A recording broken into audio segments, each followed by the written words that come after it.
Histoire, fiche numéro 6. Israël et Palestine. Deuxième guerre mondiale, 1939-1945. Il s'agit du 5e volet sur 15, c'est-à-dire déjà un bon tiers de tout ce qui est prévu. Comme toujours, le tableau récapitulatif qui vous indique de quel sujet il est traité ici. Je vous invite, comme toujours, à regarder l'encadré de droite afin de savoir de quoi il en retourne. Prenez le temps de faire pause. Contexte historique pré-mandat britannique. L'année 1933 marque un tournant décisif dans l'histoire mondiale avec l'accession d'Adolf Hitler au poste de chancelier en Allemagne. Ce moment a inauguré une période sombre caractérisée par la montée du nazisme. À la tête du parti nazi, Hitler propage une idéologie antisémite et expansionniste, trouvant un écho significatif parmi la population allemande. Cet événement a jeté les bases d'une ère marquée par la persécution et la brutalité. Après la dépression économique mondiale et les conséquences du traité de Versailles à la suite de la Première Guerre mondiale, l'Allemagne traversait une période de crise profonde. Hitler a exploité ces circonstances difficiles pour accéder au pouvoir. Une fois en poste, il a mis en œuvre des politiques visant à renforcer le contrôle de l'État, à éliminer les opposants politiques et à instaurer un régime totalitaire. Ainsi, l'idéologie nazie, caractérisée par le nationalisme extrême, le racisme et l'antisémitisme, a été progressivement imposée à la société allemande. La mise en œuvre des lois de Nuremberg en 1935 a institutionnalisé la discrimination contre les juifs, limitant leurs droits civils et sociaux. Cela a marqué le début de la persécution systématique des juifs en Allemagne qui s'est intensifiée au fil des années. La nuit de Kristallnacht, en 1938, a été un moment particulièrement sinistre où les synagogues, des commerces juifs et des habitations ont été attaqués et détruits à travers l'Allemagne, marquant une escalade significative de la violence contre les juifs. La politique expansionniste d'Hitler a également conduit à l'invasion de la Pologne le 1er septembre 1939, déclenchant ainsi la Seconde Guerre mondiale. Persécution des juifs en Europe, Holocauste. La période nazie débutée en 1933 avec l'accession d'Adolf Hitler au pouvoir demeure tristement célèbre pour les atrocités sans précédent dont l'Holocauste où 6 millions de juifs ont été systématiquement exterminés dans des camps de concentration et d'extermination. Cette phase sombre de l'histoire mondiale a laissé des cicatrices indélébiles sur l'humanité, soulignant impérieusement la nécessité de prévenir le retour de tels événements tragiques. Les protagonistes sinistres de cette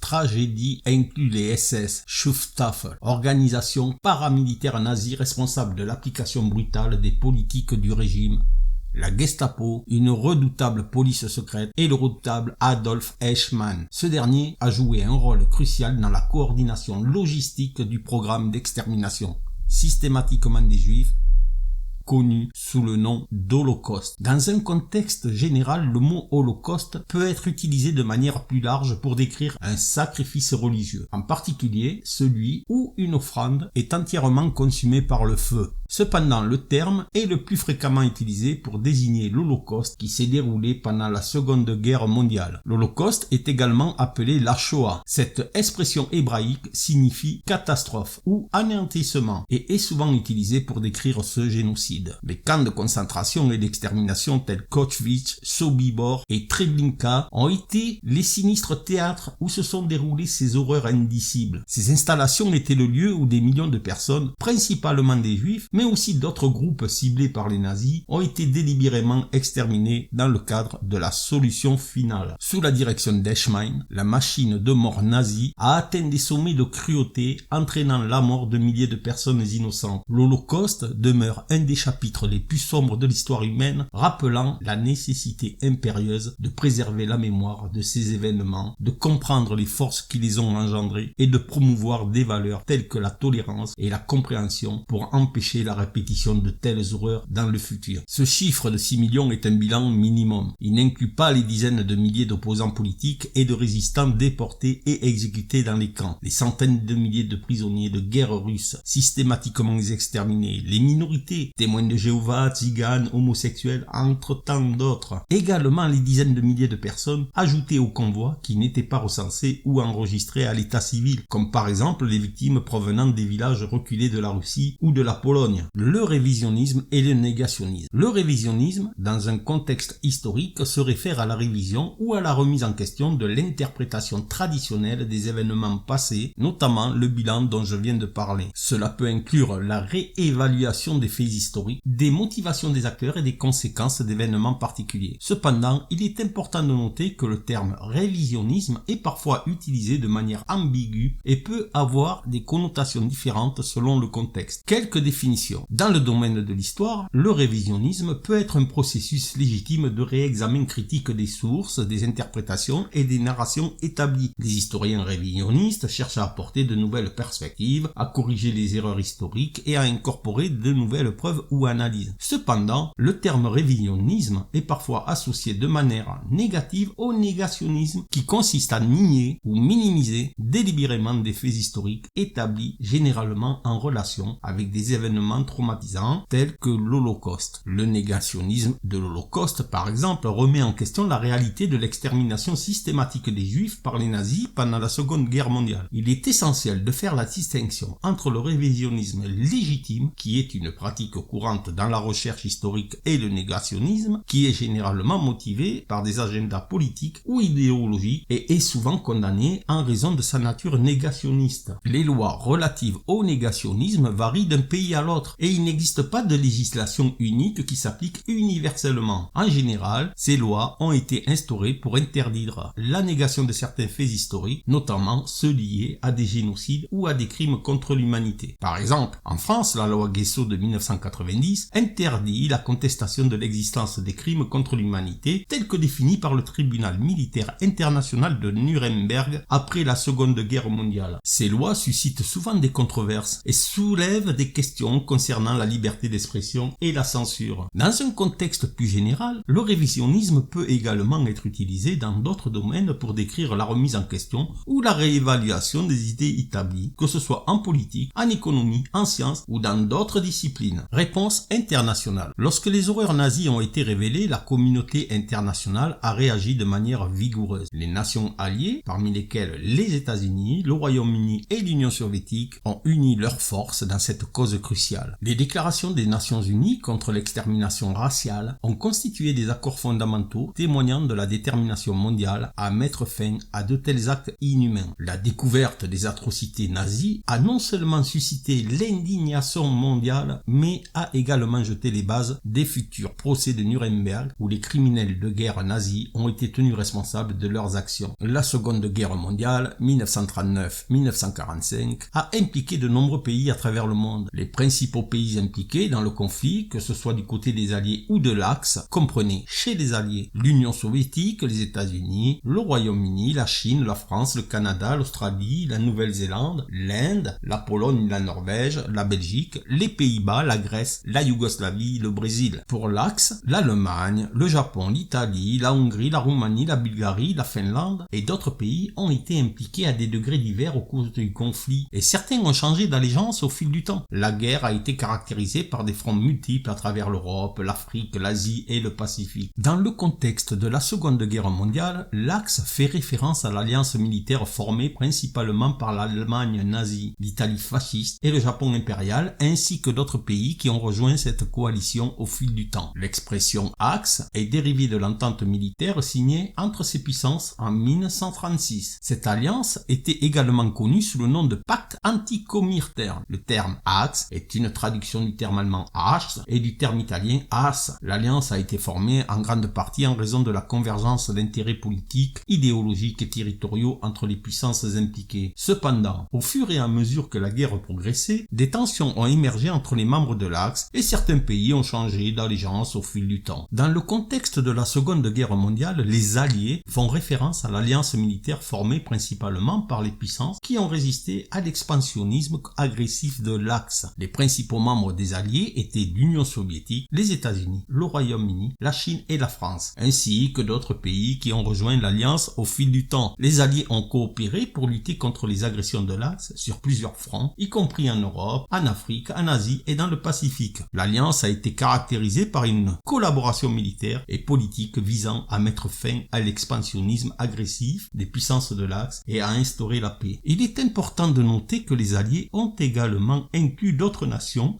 qui ont rejoint la lutte contre les puissances de l'Axe au cours de la guerre. L'Union soviétique, par exemple, est entrée dans la guerre du côté des Alliés après l'invasion allemande en 1941. L'Holocauste a entraîné des répercussions profondes sur la question israélo-palestinienne. Le choc de cette expérience traumatisante a renforcé le sionisme, le mouvement visant à établir un État juif indépendant. Cette intensification de l'immigration juive vers la Palestine a exacerbé les tensions avec la population arabe locale. Les survivants de l'Holocauste, cherchant un refuge et une nouvelle vie, ont convergé vers la région, préfigurant ainsi les défis démographiques et les tensions culturelles qui allaient façonner l'avenir de la région. La fin de la Deuxième Guerre mondiale a vu la transformation de la Société des Nations en les Nations Unies en 1945, marquant le début d'une ère de coopération internationale. Cependant, les conséquences de la déclaration Balfour de 1917 ont continué à hanter la région. Cette déclaration émise par le gouvernement britannique en faveur de la création d'un foyer national juif en Palestine est restée pertinente et a ajouté une couche de complexité aux relations dans la région. Le maintien du mandat britannique sur la Palestine a généré des frictions durables entre les communautés juives et arabes, contribuant ainsi à la complexité persistante de la situation dans la région. En résumé, la Deuxième Guerre mondiale et l'Holocauste ont laissé une empreinte indélébile sur l'histoire mondiale et ont profondément influencé la question israélo-palestinienne. L'Holocauste en particulier a joué un rôle majeur dans la formation de l'État d'Israël en 1948, symbolisant à la fois la détermination juive à surmonter l'adversité et les défis persistants dans la recherche d'une coexistence pacifique dans la région.